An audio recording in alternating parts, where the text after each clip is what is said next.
The Biden administration remains vague on the looming deadline to fully withdraw troops from Afghanistan, as the Pentagon says that the war has cost U.S. taxpayers more than $800 billion. One America's John Hines has more as Republican lawmakers say it's time to bring our troops home.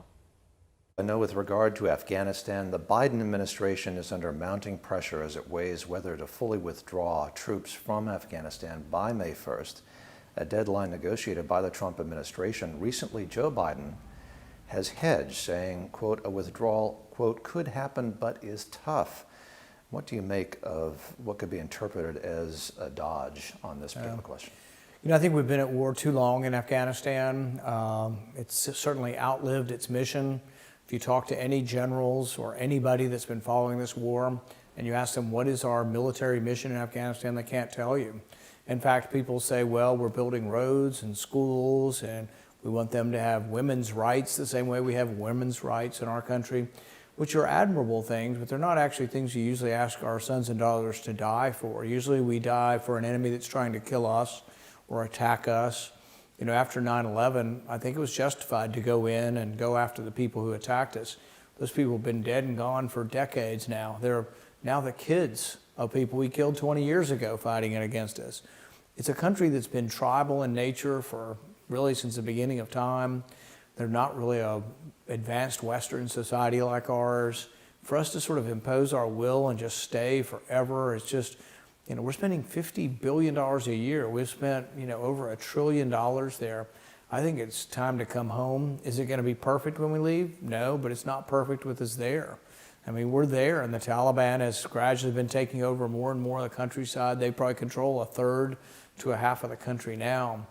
But does it surprise me that Biden wants to stay or might stay? Biden and Obama, when they were in charge the last time, we did a surge there. They put over 100,000 troops in. And you know what happens? The Taliban scurries away and they disappear, and we think we won, we won. And then as soon as we begin reducing the troops, which you have to do eventually, then the Taliban comes back. So I don't think you can truly defeat them. I think it's in some ways something they're going to have to figure out. And we've been extraordinarily helpful to them. But at some point in time, you got to fight for your own freedom.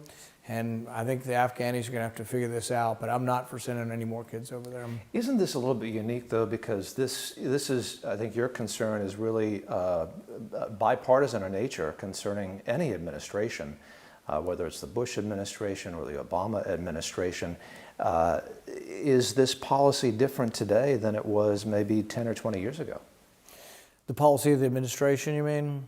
You know, I think the policy, there is sort of a bipartisan nature to those who support war, and there's also sort of a bipartisan coalition of those of us who are for ending the war. I think that they get caught up so much that it's no longer, like I say, the military mission's not even really present or near the surface. It's mostly about nation building now.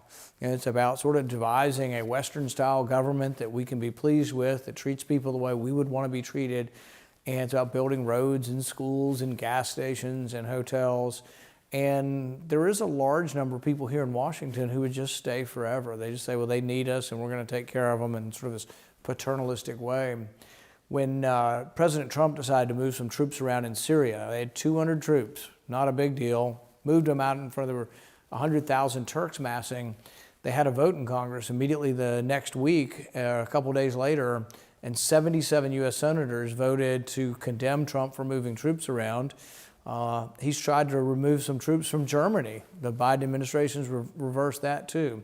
So it's a great deal of status quo from Republican to Democrat back to Republican about staying in these wars. But they're very, very expensive, not only in lives lost, but we spent a lot of treasure, trillions of dollars, and I'm not so sure it's a better world because of it.